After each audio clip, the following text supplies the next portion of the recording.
So today I'm going to speak a little bit about faith and sacrifice. And one of the terms that Dainin Katagiri Roshi used when I was with him was a term Japanese is kanan doku. Kan means appeal, nan means response, do is the way, and ku is the crossing. And he talked about when we make an appeal, there is a response. And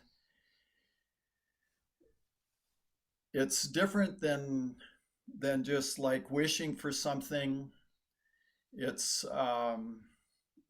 like in our day, how is this going to work? You know, as how I approach this is when I'm embarking on a task or a project and I'm finding my way. You know, I appeal to find the way to make this work, and it's that kind of appeal. And there is a natural response because the universe is completely showing up for it. What is helpful is when we take refuge in the three treasures, the universe completely accepts all sentient beings and the contents of our life. And when we take refuge in Buddha nature, we recognize the vastness of our support.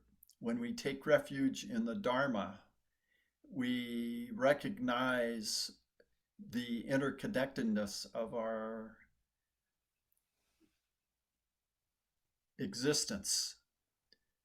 And when we take refuge in Sangha, we realize we couldn't do it without each other. And we become disciples of the Buddha at that point. And then when we take and use the precepts, then this power of our life is able to manifest in rich ways.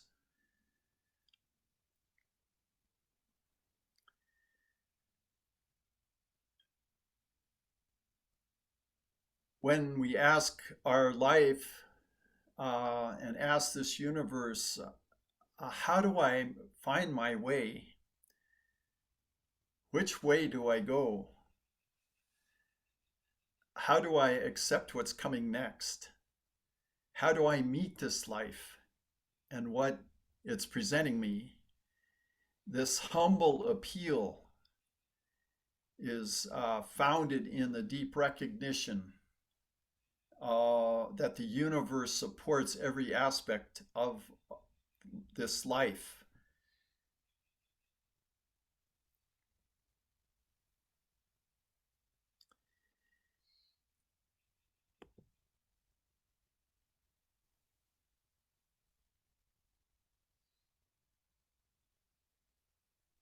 Sacrifice is also an element in what we offer in our life.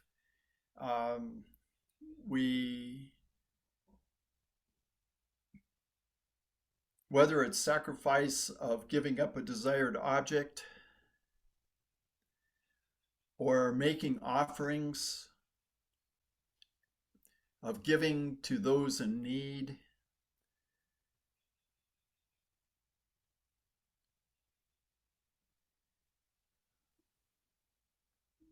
we're recognizing this desire of offering, and as a way of helping suffering in the world, suffering in others, suffering in a friend. We think that not having something sometimes makes us unhappy, but really it is the desire itself that makes us unhappy. And so being attached to some things and abhorring others is the source of suffering. So making sacrifices, making offerings reminds us of true happiness that can't be found by getting what we want.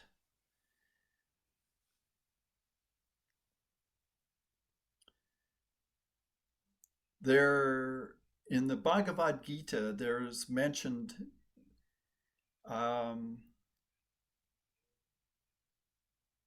renunciation of two kinds. The first is to refrain from selfish acts, renouncing selfish acts. And the second is to renounce the fruit of actions.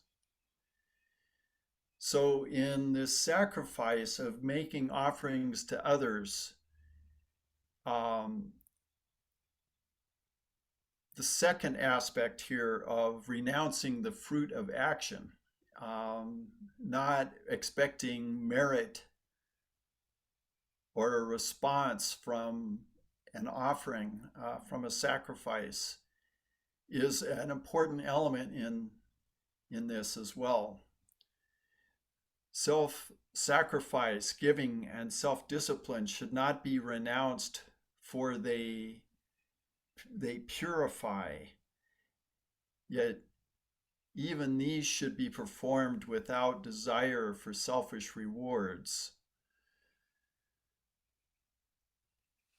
And true renunciation is giving up all desire for personal reward.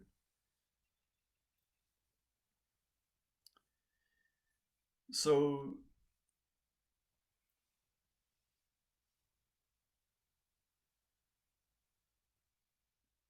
self-sacrifice is also tied to giving of oneself, the first precept of Dharma, the first paramita. And we do this in a moral, with our full virtue and morality of our being.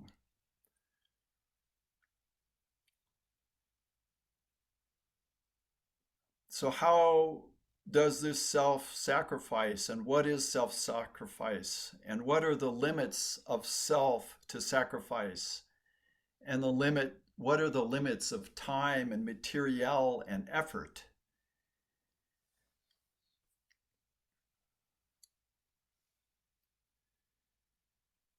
When we engage in an offering, we are bringing a set of conditions and presenting it,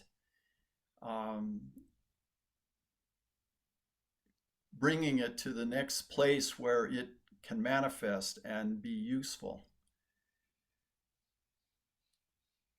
As integrated beings functioning in this world, when we practice the way with generosity and discipline and effort and patience, with insight and with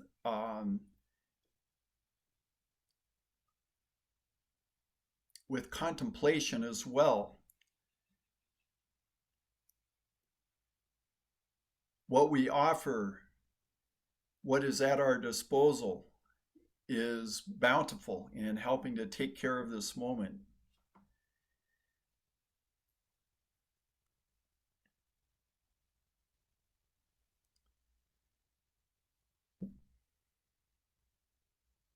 When we sit, we focus on a point, like a point on the wall, or with a gentle gaze, we're watching and also paying attention to what's going on in this body. And we look for that light that connects our life right this instant with our thread of history, of of our consciousness that seamlessly and continuously without interruption meets this universe. This life is part of an amazing chain flowing right now from the flow that of the beginning.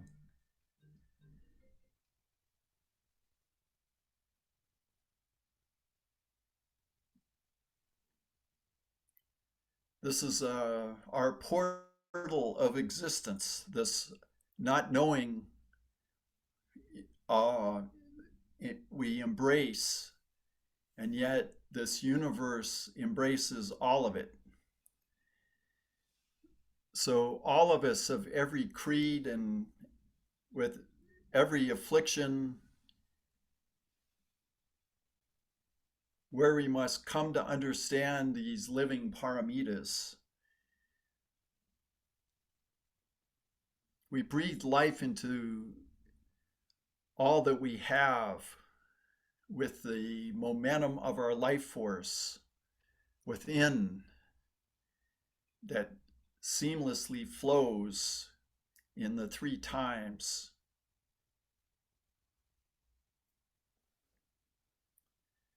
So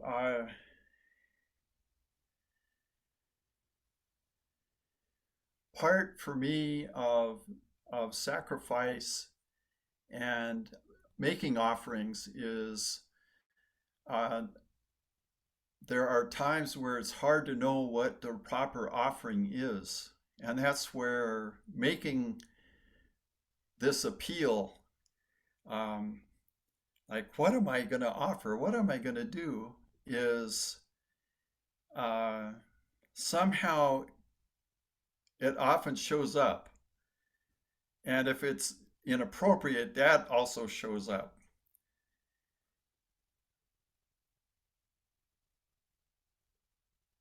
The effort that people are making in difficult circumstance to protect and defend and to nurture in very difficult circumstances. It's to me, that is one of the hardest, but yet the fullest commitment, wholehearted commitment of sacrifice is showing up. And how we support all that.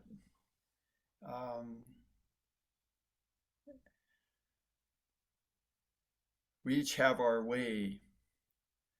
And I guess one of the appeals that in these times, what's going on around the world is an appeal that the Dharma itself will rightfully support all in need to bring to fruition a peace and a harmony that all peoples desire.